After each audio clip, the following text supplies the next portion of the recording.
요즘에 우리나라와 일본의 관계가 좋지 않습니다. 우리나라 입장에서 보자면 일제강점기를 거치면서 우리나라와 일본의 관계는 거의 원수지간이 되었습니다. 일본은 일제강점기의 그 과오를 아직도 제대로 인정하지 않고 있고 사과도 제대로 하지를 않고 있습니다. 오히려 옛날 그 시절로 돌아가려고 하는 모습도 보여주고 있고, 특히 일본의 아베 정권은 우리나라에 대한 어떤 증오를 부추겨서 정권을 유지하려고 애를 쓰기도 합니다. 이런저런 이유로 우리는 일본에 대한 어떤 증오, 의심, 미움을 다 털어내지 못하고 있습니다. 그런데 이게 나라들 사이의 관계는 다 이렇다고 말할 수도 있습니다. 정도의 차이는 있지만 나라들 간에 서로 마음이 그렇게 합하는 경우가 별로 없습니다. 서로 의심하고 미워하는 관계를 맺는 경우가 일반적입니다. 요즘에 미국과 중국의 관계가 그렇습니다. 중동의 여러 국가들 사이에서는 자주 전쟁이 일어납니다. 또 거기에 서방의 국가들까지 끼어서 함께 전쟁을 합니다. 그런데 이런 국가들 사이의 의심과 미움이 세계 전체를 재앙으로 몰아갈 수도 있습니다. 1차 세계대전, 2차 세계대전, 그 두 번에 걸친 세계 전쟁이 무수한 사람들을 죽게 하고 또 엄청난 피해를 입혔습니다. 근데 앞으로 3차 세계대전이 일어나지 않는다는 보장이 없습니다. 그래서 다른 나라 사람들 또 다른 민족하고 좋은 관계를 맺고 사는 것은 우리 인류에게 주어진 아주 중요한 과제입니다. 그런데 이 일이 참 어렵습니다. 나라들마다 그 외국인에 대한 혐오가 있습니다. 우리나라도 예외가 아닙니다. 우리나라의 경우 동남아시아에서 온 사람들을 좀 못난 사람으로 여기고 착취하던 시절이 있었습니다. 사실 지금도 그 일이 끝나질 않았습니다. 그래서 우리나라에서 고생하는 외국인 노동자들이 참 많고 소위 다문화 가정들이 아주 힘들게 살아가고 있습니다. 이 신약 성경 시대의 로마 사람하고 유대인들의 관계는 오늘날 우리나라와 일본의 관계보다 훨씬 더 적대적인 관계였습니다. 그 당시 로마 군대의 힘이 압도적으로 강했습니다. 하지만 유대인들은 독립운동을 절대로 포기하지 않았습니다. 독립운동 중에서도 무장 독립운동을 계속해서 했습니다. 그들이 무력 진압을 수없이 당하면서 많이 죽기도 했지만 끝까지 포기하지를 않았습니다. 결국 로마 군대가 예루살렘과 유대 지역에 있는 모든 유대인들을 다 추방시킵니다. 그때까지 계속 저항을 했습니다. 이것은 유대인들이 로마 사람들을 얼마나 미워했는지를 알려주는 건데요. 그들은 목숨을 걸고 로마 사람들을 미워했고 죽을 때까지 로마 사람들을 미워했습니다. 오늘 읽은 본문은 초기 교회, 이 초기 그리스도인들이 이 외국인에 대한 혐오, 특히 이 로마 사람들에 대한 미움을 잘 극복하고 복음을 전하게 된 그런 계기에 대해서 말씀해 줍니다.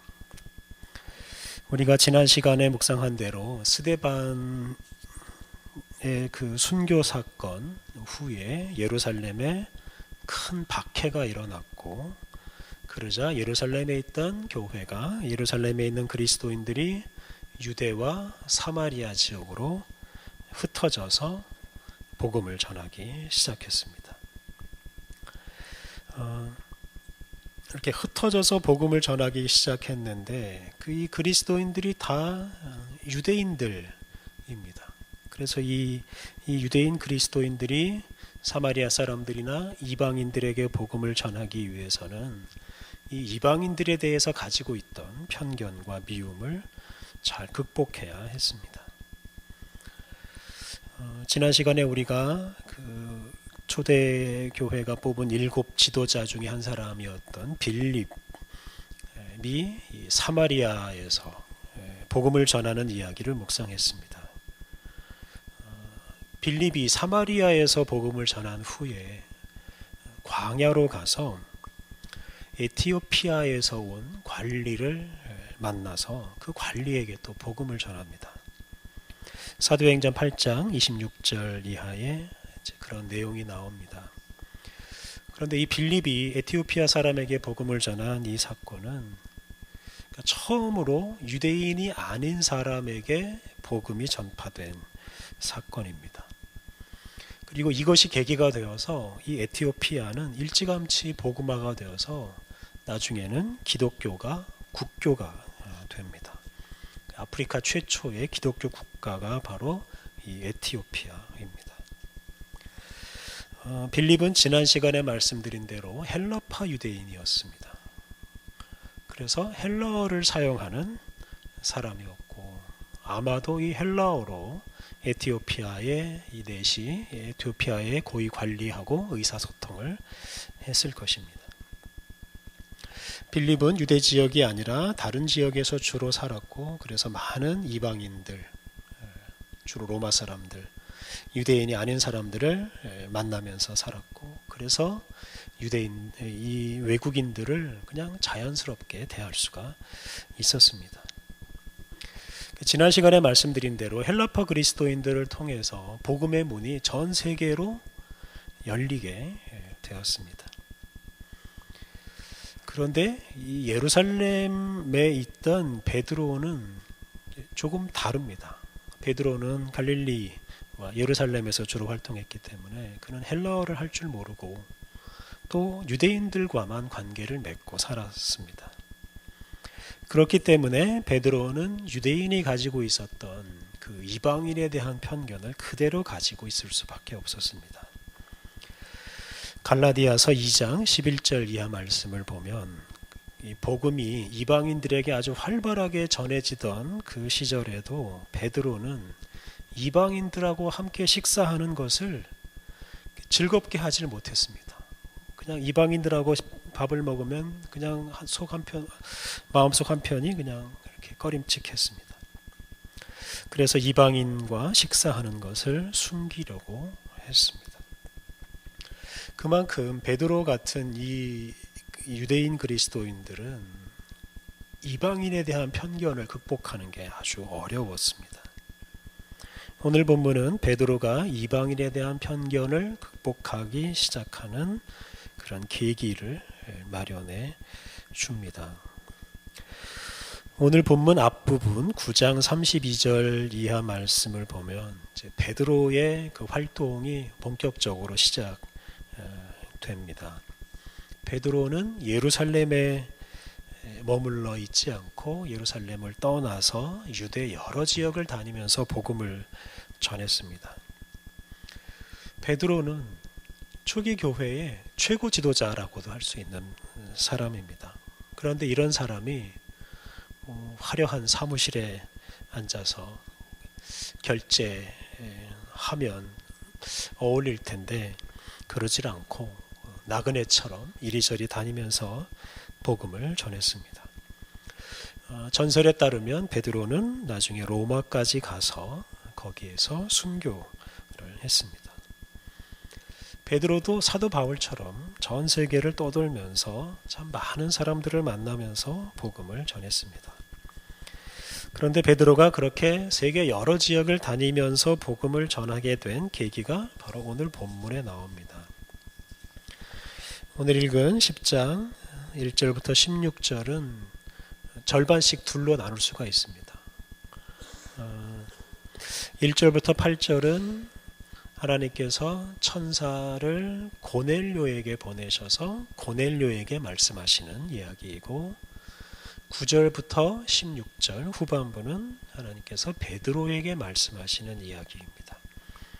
그리고 이어지는 17절 이하 말씀을 보면 하나님 말씀을 따라서 고넬료와 베드로가 서로 만나는 이야기입니다. 이렇게 하나님께서 천사를 보내셔서 고넬료와 베드로에게 각각 말씀하시고 그 둘이 서로 만나게 하십니다. 이런 구조를 통해 알 수 있듯이 이방인들에게 복음이 전파되는 이런 과정을 하나님께서 주도하고 계십니다. 먼저 하나님께서 고넬료에게 하신 말씀을 살펴보겠습니다. 1절과 2절을 보면 이 고넬료가 어떤 사람인지가 소개됩니다. 고넬료는 이달리아 부대, 즉 유대에 주둔하고 있는 로마 군대의 백부장입니다.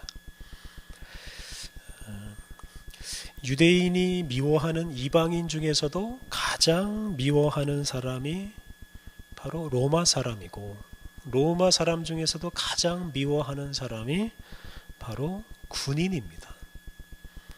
군인들이 유대인들을 착취하는 일에 가장 앞장서는 사람들이었기 때문입니다.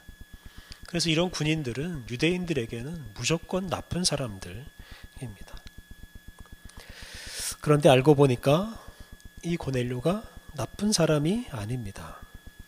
2절 표현처럼 그는 경건하여 온 집안과 더불어 하나님을 경외하며 백성을 많이 구제하고 하나님께 항상 기도하는 사람이었습니다.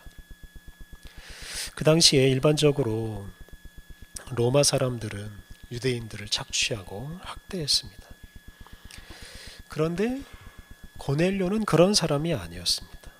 고넬료는 백성들을 구제했습니다. 또 그는 유대인들이 믿는 하나님을 경외하고 하나님께 항상 기도하는 사람이었습니다. 그러니까 유대인들이 생각하기에 가장 나쁜 사람으로 여겨지던 로마 군인 중에 이런 사람이 있다는 것은 참 놀라운 일입니다. 그 당시 로마 사람들을 무조건 미워하던 유대인들로서는 상상하기가 어려운 일이었습니다. 유대인들은 이방인은 다 더럽고 다 나쁜 사람이기에 상종하지도 말아야 된다라고 생각을 했습니다. 그런데 모든 이방인이 다 그런 것이 아니었습니다. 또 유대인이라고 해서 다 깨끗하고 다 착한 사람이라고 할 수도 없습니다. 하나님께서는 이렇게 선하고 경건한 이방인 고넬료라는 사람을 베드로에게 알게 하심으로써 베드로가 유대인으로서 이 로마 사람에게 가지고 있었던 편견을 깨트리십니다. 3절부터 6절을 보면 하나님께서 천사를 고넬료에게 보내셔서 말씀하시는데요. 고넬료로 하여금 욥바에 있는 베드로를 초청하라 라고 말합니다. 하나님께서 고넬료로 하여금 예수 그리스도의 복음을 들을 수 있는 기회를 주시기 위해서 베드로를 초청하라고 하신 것입니다. 그러자 고넬료가 천사가 전한 말에 즉각 순종해서 욥바에 있는 베드로에게 자기 사람들을 보냈습니다. 9절부터 16절까지 말씀은 고넬료가 보낸 사람들이 베드로에게 이렇게 가는 동안에 베드로에게 일어난 일입니다. 이때 베드로는 지붕에서 기도하고 있었습니다. 그런데 기도하는 중에 베드로에게 환상이 보였습니다. 하늘에서 큰 그릇이 보자기에 쌓여서 내려오는데 그 그릇에는 유대인들이 먹을 수가 없다고 여기는 부정한 짐승들이 담겨 있었습니다. 레위기를 보면 먹지 못하는 그런 짐승들이 많이 열거되어 있습니다. 그런 부정한 짐승들을 하나님께서 환상 중에 보여주시면서 그것을 잡아먹으라고 말씀하셨습니다. 그러니까 경건한 유대인들은 절대로 하지 않는 일들을 하나님께서 시키신 것입니다. 그러자 베드로가 거부합니다. 14절 베드로가 이르되 주여 그럴 수 없나이다. 속되고 깨끗하지 아니한 것을 내가 결코 먹지 아니하였나이다 한되 그러니까 베드로는 지금까지 그런 부정한 것을 한 번도 먹은 적이 없다라고 말하면서 하나님, 저는 절대 먹을 수 없습니다. 이렇게 하나님의 명령을 거부했습니다. 그러자 다시 한번 음성이 들려옵니다. 15절, 또 두 번째 소리가 있으되 하나님께서 깨끗하게 하신 것을 네가 속되다 하지 말라 하더라. 부정한 짐승이라고 하더라도 하나님께서 깨끗하게 하셨으니까 속되거나 더럽다고 하지 말고 말씀대로 먹어라 하는 음성이 또 들려왔습니다. 유대인인 베드로가 더럽다고 생각한 것을 하나님께서는 깨끗하게 하셨습니다. 그렇기 때문에 그것을 더 이상 더럽다고 하지 말아야 합니다. 그런데 베드로가 그 두 번째 말씀도 받아들이질 못한 것 같습니다. 그래서 그런 일이 3번 반복되었습니다. 그 환상이 3번 보이고 3번 연속해서 그것을 먹으라 하는 말씀을 하셨습니다. 그만큼 이 이방인에 대한 베드로의 편견이 아주 심했다는 뜻입니다. 이방인을 멀리하는 것을 의무로 여기고 또 그렇게 하는 것을 자랑으로 생각했던 베드로에게 하나님은 똑같은 환상을 3번이나 보여주시면서 이방인들은 더 이상 더러운 사람이 아니니 그 사람들을 맞이하라 라고 말씀하셨습니다. 이렇게 하나님께서 베드로로 하여금 이방인들을 맞이할 수 있는 준비를 시킨 후에 17절 이하 말씀을 보면 베드로가 고넬료가 보낸 사람들, 다 이방인들이죠. 그 이방인들을 만나게 됩니다. 그리고 그들을 따라서 고넬료의 집으로 갑니다.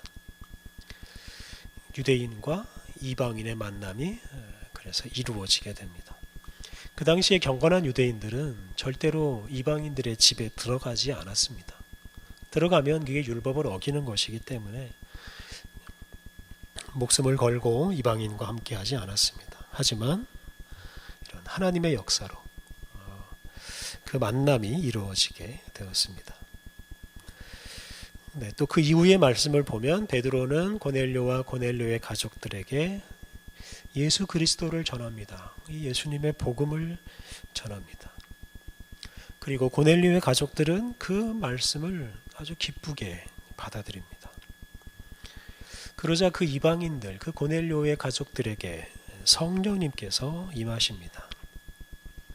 뒤에 나오는 10장 45절을 보면 이 이방인들에게 성령님이 임하는 것을 보고 베드로가 깜짝 놀랍니다. 왜냐하면 이 이전에는 이방인들에게 성령님이 임하시는 일이 없었기 때문입니다. 그래서 베드로는 그런 일이 일어날 것이라고 상상을 하지 못했습니다. 이렇게 성령님이 임하시니까 베드로는 그 자리에서 즉시 고넬료와 그의 가족들에게 세례를 베풀었습니다. 그렇게 해서 고넬료와 그의 가족들, 이 로마 사람들도 거룩한 교회의 지체가 되었습니다. 나중에 이 사실이 예루살렘에도 알려지게 됩니다. 베드로는 예루살렘으로 가서 자기가 그 가이사랴 고넬료 집에서 경험한 사실을 예루살렘에 있는 교회의 다른 지체들에게 또 다른 지도자들에게 말해 주었습니다. 이렇게 이방인들에게 복음을 전했고 그들 위해 성령님께서 임하셨다는 사실을 예루살렘 교회에게 알리니까 예루살렘 교회가 그 일을 아주 기쁘게 받아들였습니다. 예루살렘 교회가 이방인을 배척하지 않고 이제 그 이방인들에게 복음을 전하는 것을 당연하게 받아들였다는 뜻입니다. 11장 18절에 이런 말씀이 나옵니다. 그들이 이 말을 듣고 잠잠하여 하나님께 영광을 돌려 이르되 그러면 하나님께서 이방인에게도 생명 얻는 회개를 주셨도다 하니라. 그러니까 베드로의 말을 듣고 하나님께 영광을 돌렸다는 것도 참 중요한 말씀입니다. 그냥 이방인을 무조건 싫어하는 사람 같으면 그냥 그 이 사실도 안 받아들일 텐데 하나님께 영광을 돌리면서 기쁘게 받아들였습니다.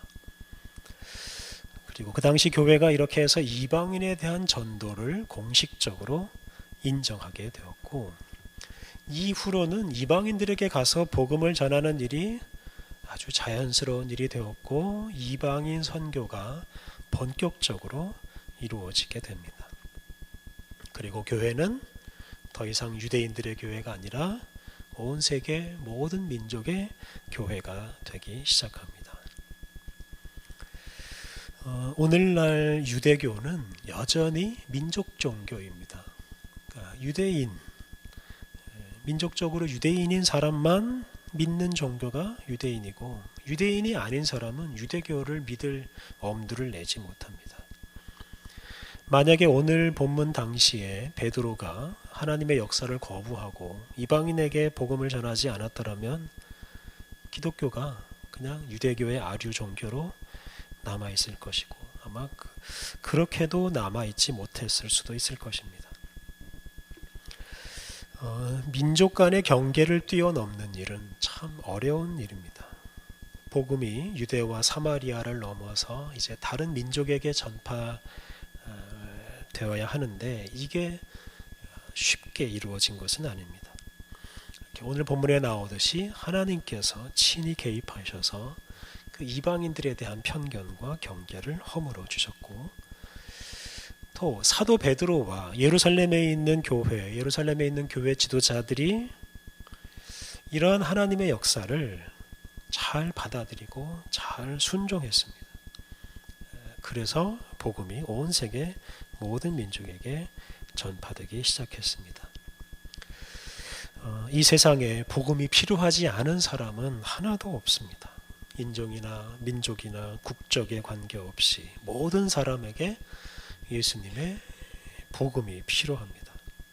가난한 사람에게도 부자에게도, 공부를 많이 한 사람이나 공부를 적게 한 사람에게도, 잘난 사람이나 못난 사람에게도, 선한 사람이나 악한 사람에게도, 이런 모든 사람들에게 복음이 전파되어야 합니다.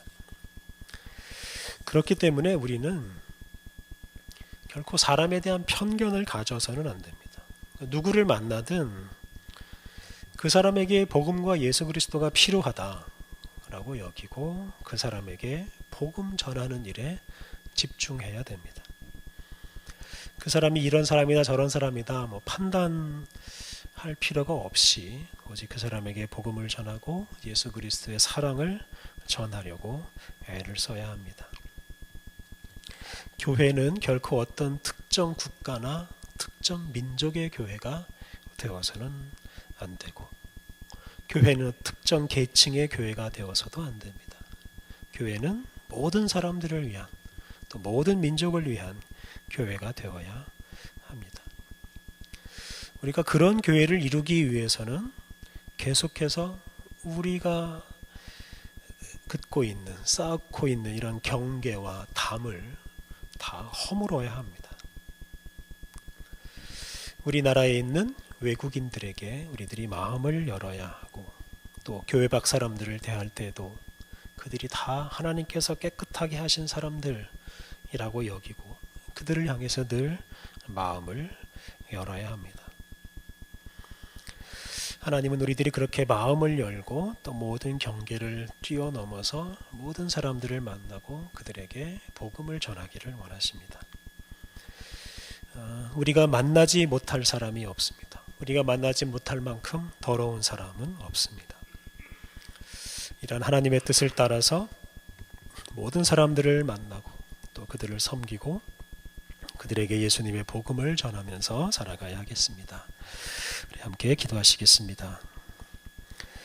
온 세상 모든 민족의 아버지이신 하나님, 온 세상 모든 사람들을 사랑하시는 주님께 우리가 온전히 순종하게 하옵소서. 미움과 편견을 버리고 오직 사랑하게 하옵소서. 닫혀있는 마음의 문을 열게 하옵소서. 모든 사람들을 맞이하며 또한 모든 사람들에게 나아가게 하옵소서. 그리하여 우리들을 통해 이 땅의 모든 이들에게 예수 그리스도의 복음이 전파되고 모든 사람들이 하나님 안에서 한 가족으로 살아가는 날이 속히 오게 하여 주옵소서. 예수님의 이름으로 기도드립니다. 아멘.